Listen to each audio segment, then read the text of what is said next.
Hello students, आप देख रहे हैं स्टडी ऑफ एनसीईआरटी और आज के इस वीडियो में हम लोग बात करेंगे class 10 NCERT chapter first history का the rise of nationalism in Europe. इससे पहले का जो सेकंड पार्ट था इस चैप्टर का, उसमें हम लोग देख सकते हैं, हम लोगों ने देखा है कि what was the role of France का क्या योगदान था, the French revolution and the idea of nation, कि जो फ्रांस की क्रांति थी उसका क्या योगदान रहा यूरोप में आइडिया ऑफ नेशन को स्प्रेड करने में। और आज के वीडियो में हम लोग डिस्कस करेंगे the making of nationalism in Europe.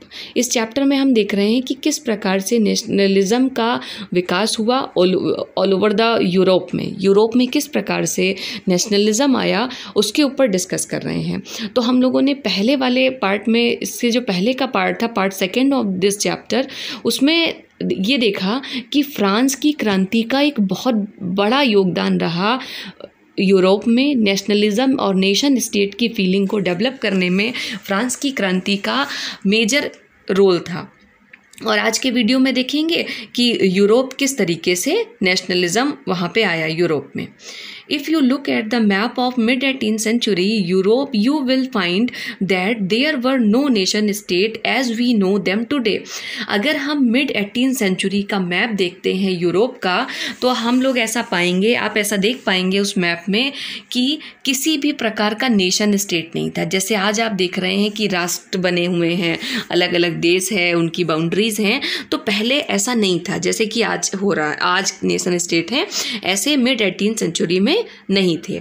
What we know today as Germany, Italy and Switzerland were divided into kingdom. आज जैसे कि हम लोग देखते हैं जर्मनी एक अलग देश है, इटली अलग देश है, स्विट्जरलैंड, लेकिन पहले ये सब क्या थे, साम्राज्यों में विभाजित थे। They were divided into kingdoms, duchies and कैंटून्स whose rulers had their autonomous territories। और पहले ये लोग कैंटून्स में, किंगडम्स में डिवाइडेड थे और इनकी खुद की, और जो राजा थे, जो रूलर्स थे, उनकी अपनी ऑटोनोमस टेरिटरीज होती थी। जैसे कि साम्राज्यों में होता है, जो राजा जितना पावरफुल होता है उसके पास उतनी ज़्यादा टेरिटरीज होती हैं। तो eastern and central Europe were under autocratic monarchies within the territories of which lived diverse people। और ईस्टर्न और जो सेंट्रल यूरोप था वहाँ पे ऑटोक्रेटिक मोनार्की थी, और जिसमें जो क्षेत्र थे वहाँ पे डाइवर्स पीपल्स रहते थे। मतलब तो इन क्षेत्रों में डाइवर्स पीपल्स रहते थे।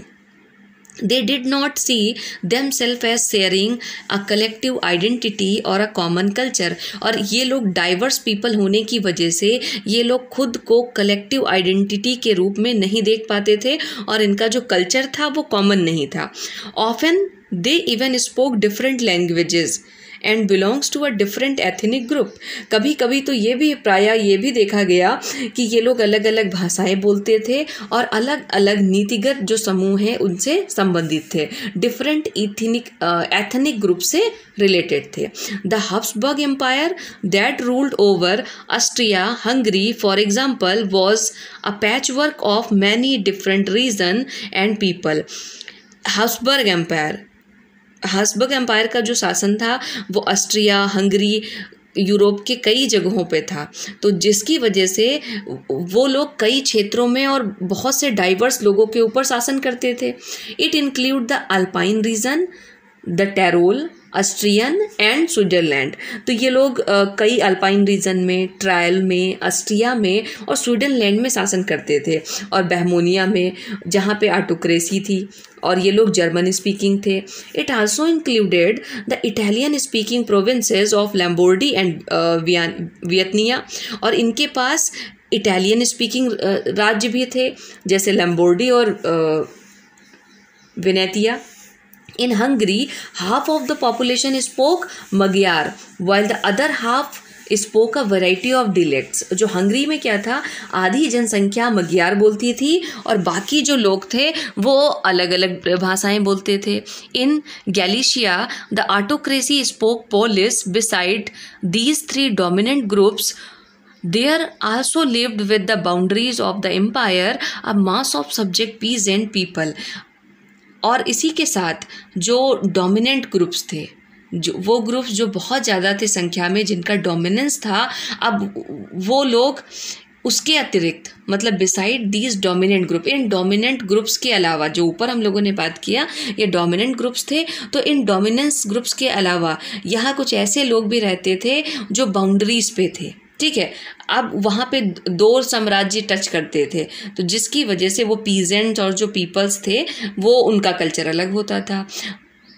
बोहेमियंस and Slovaks to the north, Slovenes of Carniola, Croats to the south, and Romans to the east, and Tanzania, such differences did not easily promoted the sense of political unity.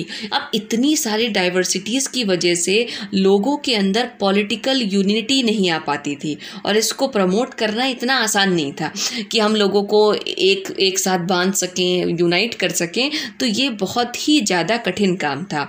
The only tie binding these diverse group together was a common allegiances to the empire. केवल इन लोगों को आपस में जो बांधता था, in diverse group को केवल एक ही चीज़ आपस में बाइंड कर सकती थी, वो थी common allegiances to the empire. तो how did nationalism and the idea of nation state emerge? तो इतनी सारे डाइवर्स सिचुएशंस में, diverse people, diverse culture, diverse languages, तो इतनी सारी विभिन्नताओं में कैसे how did nationalism and the idea of the nation state emerge? ऐसे डाइवर्स कंडीशन में कैसे राष्ट्रवाद की जो विचारधारा थी और जो नेशन स्टेट हैं वो कैसे बने, इसके बारे में हम लोग अब आगे देखेंगे। तो the autocracy and the new middle class, जो ऑटोक्रेसी थी और जो न्यू मिडिल क्लास थी, इन लोगों का क्या योगदान रहा नेशन स्टेट को बनाने में? Socially and politically a landed aristocracy was the dominant class on the continent. सामाजिक रूप से और राजनीतिक रूप से, सोशली एंड पॉलिटिकली जो लैंडेड एरिस्टोक्रेसी थी वो डोमिनेंट क्लास थी, कॉन्टिनेंट का वो सबसे बड़ा हिस्सा था, डोमिनेंट क्लास थी। तो the members of this class were united by a common way of life that cut across regional division. और ये जो ऑटोक्रेसी थी, जो एरिस्टोक्रेट्स थे, इनके जो सदस्य हुआ करते थे वो आपस में यूनाइट थे, कॉमन वे ऑफ लाइफ, इनका जीवन जीने का तरीका एक जैसा था, और जिसकी वजह से जो रीजनल डिवीजन्स हैं वो ख़त्म हो जाते थे।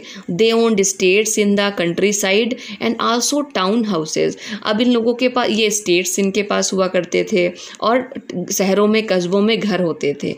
They spoke French for the purpose of diplomacy and in high society. ये लोग फ्रांस भाषा बोलते थे इस उद्देश्य से ताकि ये समाज में इनका जो अस्तित्व है वो हाई सोसाइटी का बना रहे। ये इस डिप्लोमेसी की वजह से ये लोग फ्रेंच लैंग्वेज बोलते थे।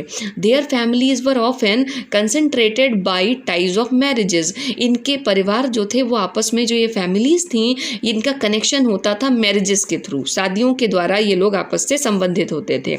तो this powerful aristocracy was however a small group. ये जो एरिस्टोक्रेसी थी, जो पावरफुल एरिस्टोक्रेसी थी, ये संख्या में बहुत कम लोग थे।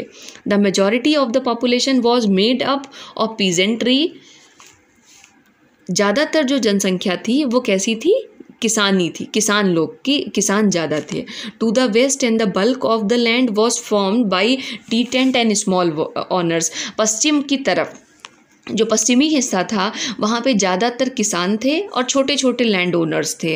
While the eastern and the central Europe the pattern of land holding were characteristics by vast state which were cultivated by serf. जबकि जो पूर्वी हिस्सा था सेंट्रल यूरोप का, वहाँ पे जो लैंड होल्डिंग्स थी वो स्टेट्स के पास में थी और उसको कल्टिवेट किया जाता था किसानों के द्वारा। In western and the part of central Europe the growth of industrial production and trade mean the growth of town.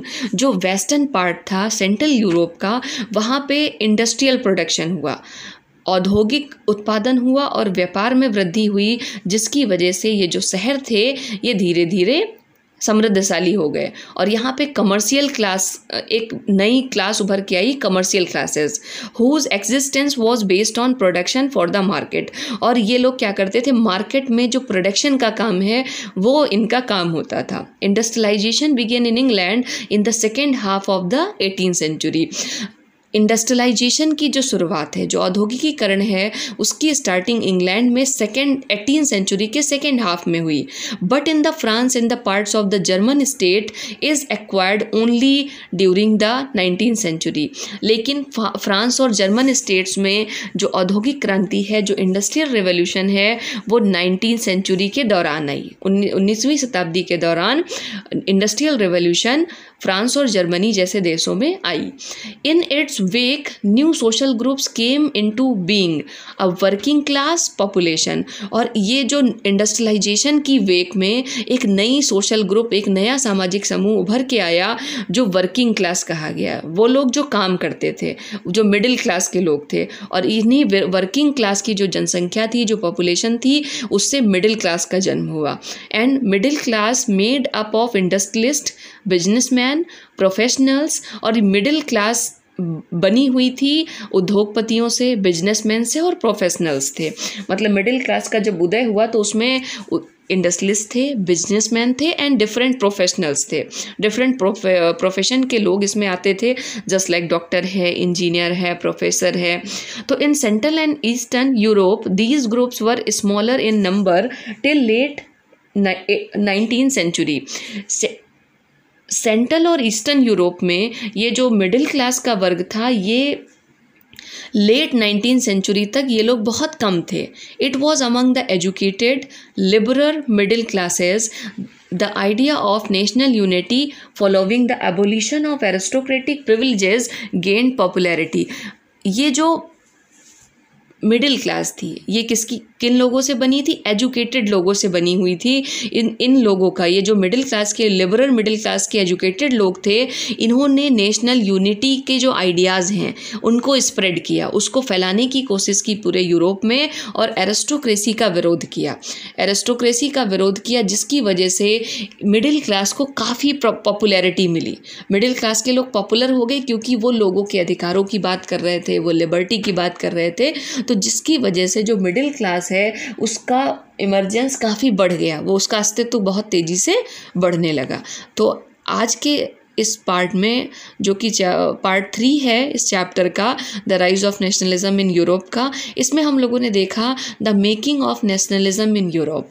Europe में नेशनलिज्म की जो प्रक्रिया है वो कैसे स्टार्ट हुई, कितना कठिन था। पहले आपने देखा कि कैसे डाइवर्स कंडीशंस थी, डिफरेंट कंट्रीज़ के लोग थे, ठीक है, साम्राज्यवाद चलता था, जिसकी वजह से लोगों को एक चीज़ में बाइंड कर पाना, एक राष्ट्र के रूप में बांधना बहुत मुश्किल लग रहा था, ठीक है। तो किस तरीके से नेशनलिज्म को लाया गया? तो वहाँ पे एक जो न्यू मिडिल क्लास थी, जैसे एरिस्टोक्रेट्स थे, और जो न्यू मिडिल क्लास थी, जो कुलीन, एरिस्टोक्रेसी का मतलब होता है कुलीन वर्ग, तो जो कुलीन वर्ग था और जो न्यू मिडिल क्लास थी, ये लोग आपस में, जैसे एरिस्टोक्रेट्स का एक अलग अपना सोशल ग्रुप्स था, ये लोग आपस में अपने कल्चर को शेयर करते थे, आपस में शादियां होती थी, तो ये लोग यूनाइट थे। जो एरिस्टोक्रेट्स थे वो आपस में एक, इनका बहुत जो ग्रुप था वो यूनाइटेड ग्रुप था। और उसके बाद में क्या हुआ, न्यू मिडिल क्लास उभर कर आई। इसी प्रकार से न्यू मिडिल क्लास के लोगों ने लिबर्टी की जो आइडियाज़ हैं उनको स्प्रेड किया, और इन लोगों के विचारों को काफ़ी पॉपुलैरिटी मिली फ्रांस में। और जो हमारा नेक्स्ट पार्ट आएगा इस वीडियो का, उसमें हम लोग डिस्कस करेंगे what did liberal nationalism stand for. अब ये जो न्यू मिडिल क्लास थी, इन लोगों ने लिबरल नेशनलिज्म को कैसे स्टार्ट किया यूरोप में, इस बारे में हम लोग नेक्स्ट पार्ट में वीडियो के डिस्कस करेंगे।